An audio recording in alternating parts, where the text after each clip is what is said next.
پاکستان اس وقت وجود نہیں رکھتا تھا، یاد رکھیے گا، لیکن حدیث مبارکہ میں جب اس خطے کا ذکر کیا گیا ہے تو 4 الفاظ استعمال فرمائے گئے ہیں۔ سیدی رسول اللہ نے لفظ ہند استعمال فرمایا ہے۔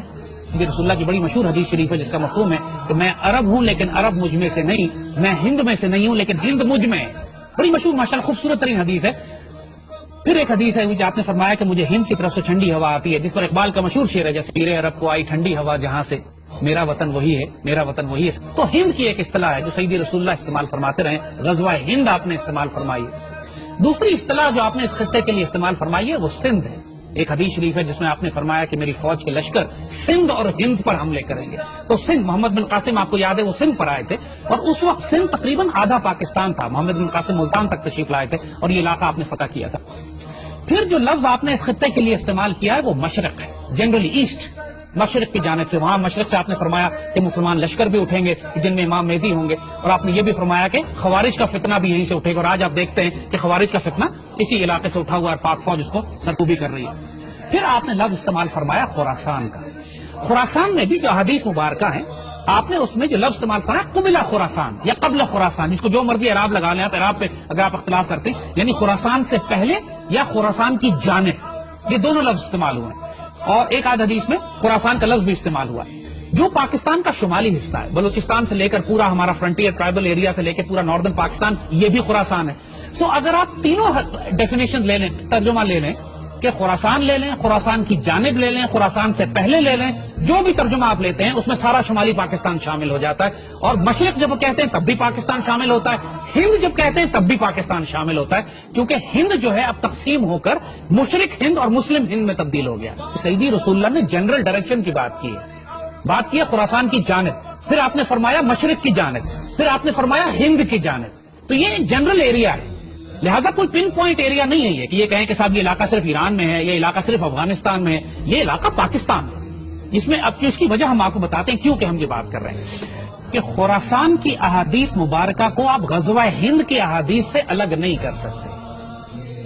آپ کسی صورت میں حضور صلی اللہ علیہ وسلم کی وہ احادیث مبارکہ جو سیدی رسول اللہ نے ہند کے بارے میں فرمائی ہیں ان کو، کیونکہ یہ سارا علاقہ ایک ہی ہے، ہند، مشرق اور خراسان یہ ایک پیکج ہے، اور احادیث مبارکہ اس میں آپس میں جڑی ہوئی ہیں۔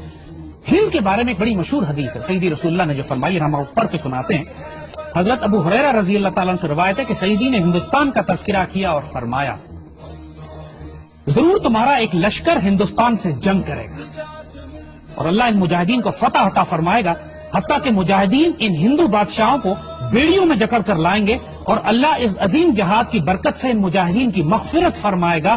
پھر یہ مسلمان واپس پلٹیں گے تو عیسی علیہ السلام کو شام میں پائیں گے۔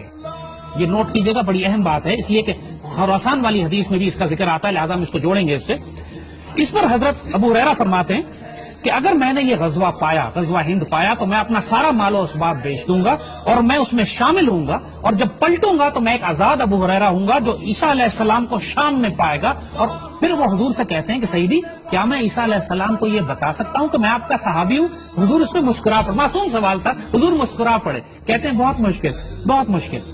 اب اس کو یاد رکھیے گا، دیکھیے ایک بات، سیدی رسول اللہ نے اس ایک حدیث میں پوری ملٹری اسٹریٹجی کلیئر کر دی ہے کہ آئندہ آنے والے وقتوں میں کیا ہونے والا ہے۔ مسلمانوں کی ایک فوج ہندوستان سے جنگ کرے گی اور پوری دنیا اس بات سے واقف ہے، اس میں کسی کو ڈاؤٹ نہیں ہے کہ وہ فوج پاک فوج ہے۔ یہ پاکستان سیدی رسول اللہ نے اپنی نگرانی میں تیار کروایا تھا۔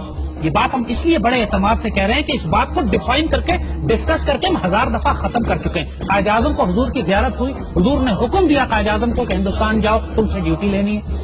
خان آف قلات جب بلوچستان کو الگ کرنا چاہ رہے تھے پاکستان سے تو خود ایکنالج کرتے ہیں، ان کے پوتے نے ایکسپریس نیوز پہ مبشر لقمان کے پروگرام میں کھل کے سامنے آ کے کہا ہے کہ ہمیں حضور نے ڈائریکٹ حکم دیا تھا کہ بلوچستان کو پاکستان سے ملاؤ، پاکستان بن رہا ہے۔ بلوچستان کا صوبہ بھی اللہ کے رسول کے حکم سے جڑا ہوا ہے۔ علامہ شبیر احمد عثمانی کو سیدی رسول اللہ کی خواب میں زیارت کی، انہوں نے فرمایا قائد اعظم میرا سپاہی ہے، اس کے ساتھ شامل ہو جاؤ جا کے۔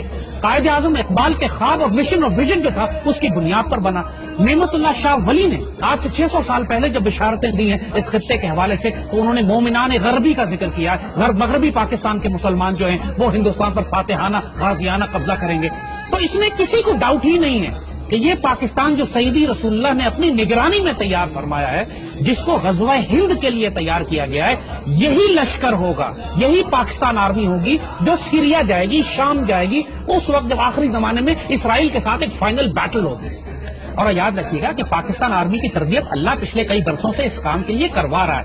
ہم مسلم دنیا کی واحد آرمی ہے جو غزوہ ہند بھی لڑ رہی ہے، ہم انڈیا سے بھی لڑ رہے ہیں، ہم خوارج کے خلاف بھی لڑ رہے ہیں، اور ہم یہودیوں کے خلاف شام میں لڑ چکے ہیں۔ پاکستان ایئر فورس شام جا کے اسرائیلیوں کو مار کے گرا چکی ہے، اور آنے والے وقتوں میں پچھلے دنوں ابھی فلسطین میں ایک زبردست مظاہرہ ہوا تھا جس میں فلسطینیوں نے پاکستان آرمی کو دعوت دی تھی کہ آپ آئیں اور ہمیں آزاد کرائیں۔ تو یہ یاد رکھیے گا کہ اس خطے سے، خراسان سے، مشرق سے، ہند سے 2 فوجیں شام نہیں جائیں گی۔ حضور نے جب خراسان والی فوج کا ذکر کیا ہے تو وہاں بھی حضور نے فرمایا کہ خراسان سے ایک فوج اٹھے گی جس کے اندر امام مہدی ہوں گے، وہ فوج شام میں جائے گی۔ ایک حدیث شریف ہے، ہم آپ کو بتائیں، بڑی اہم حدیث شریف ہے۔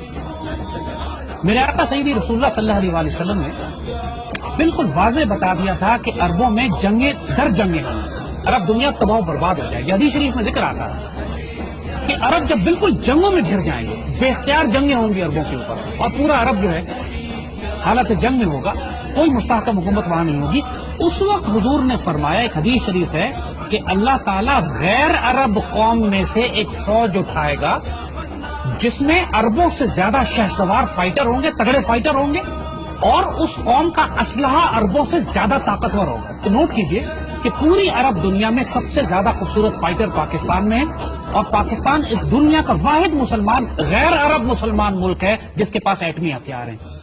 یہ بھی بشارت پاکستان کے لیے سیدی رسول اللہ دے چکے ہیں عربوں کی حفاظت کے لیے۔ اور آپ نوٹ کریں گے کہ پچھلے 30 سال سے جب بھی عربوں کو خطرہ ہوا ہے، ان کی حفاظت کے لیے یہی غیر عرب فوج گئی ہے جس کے ہتھیار عربوں سے بہتر تھے، جس کے فائٹر عربوں سے بہتر تھے۔ اللہ اکبر، یہ پاک فوج ہی۔